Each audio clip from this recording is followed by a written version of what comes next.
Hello,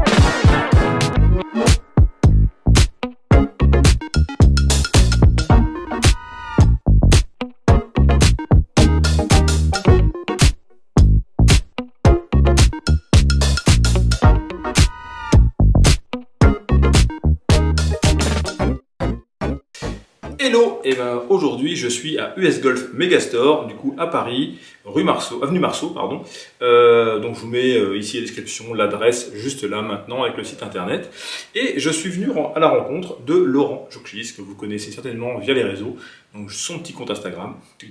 Voilà, donc Laurent est maintenant ici à US Golf Megastore. Donc si vous souhaitez déjà, je vous le dis maintenant, prendre une leçon de putting, c'est bien une leçon, je dis bien le mot, une leçon. Ça fait déjà 1h30 que je travaille avec lui, avant de faire cette vidéo. On a beaucoup discuté, on a beaucoup travaillé, c'est énormément comment dire, c'est une richesse, vraiment, c'est vraiment top, c'est des leçons de putting, comme une leçon de vie, on est sur une leçon de putting, c'est vraiment excellent.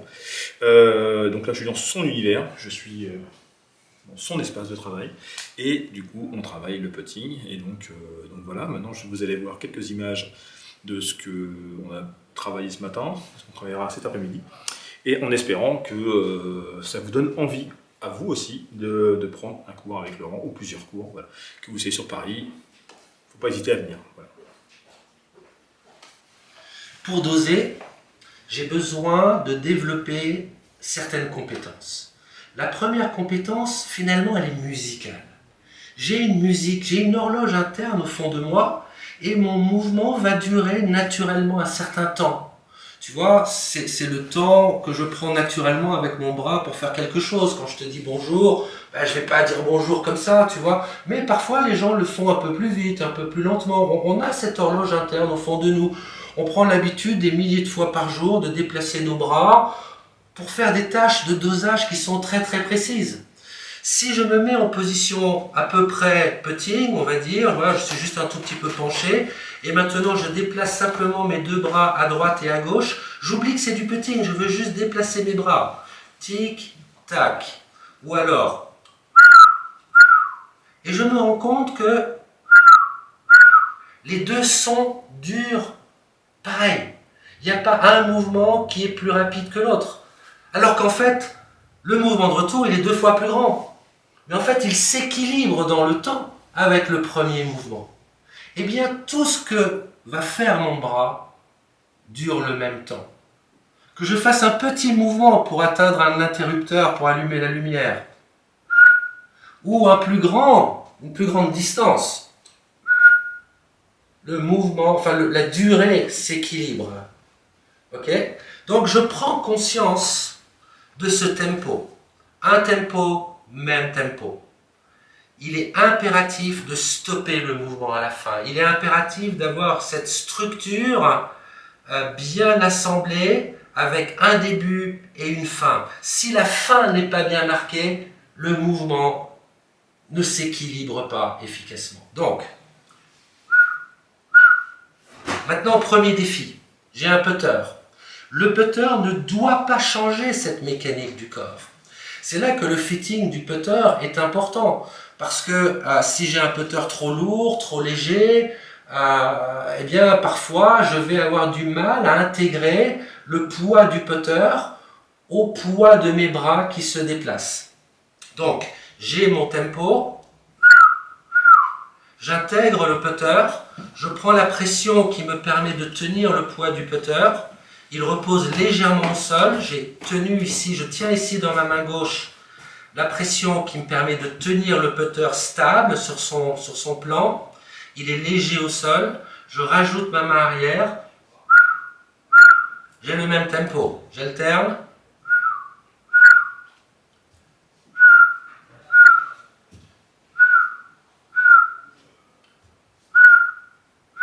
Reste plus qu'à vérifier que la balle maintenant ne me gêne pas. Parce que souvent lorsque je regarde la balle, ben évidemment j'ai envie d'agir sur cette balle et je casse tout.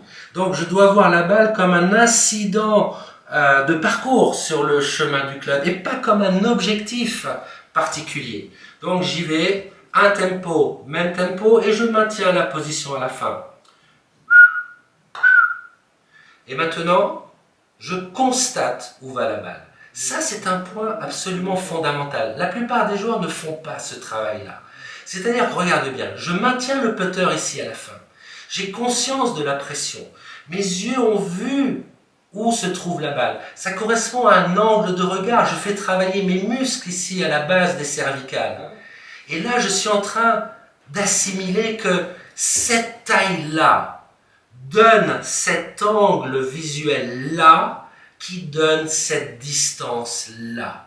C'est un constat. Je ne vise pas une distance en particulier. Je constate la distance. Et ça, c'est super intéressant. Ça veut dire que si je suis sur un green très rapide, cette amplitude de base, parce que je prends toujours la même, elle va peut-être donner une distance très importante. Si je suis sur un green plus lent, ma distance sera bien inférieure. Mais je vais me familiariser avec ça. C'est-à-dire que pendant 5 bonnes minutes, je vais jouer ces balles à amplitude fixe et je vais passer simplement mon temps à constater que la balle va à la distance à laquelle elle va dans mon mouvement référence, qui lui est toujours le même. Chaque fois que j'arrive sur un green, je prends la même amplitude. Parfois, pour certains joueurs, je leur fais un petit point au feutre ici, et donc ils arrivent, clac, ils prennent leur amplitude. À chaque fois, je mesure mon temps, je vérifie que ce temps-là correspond à mon amplitude naturelle. Ok, c'est parfait, c'est la bonne amplitude.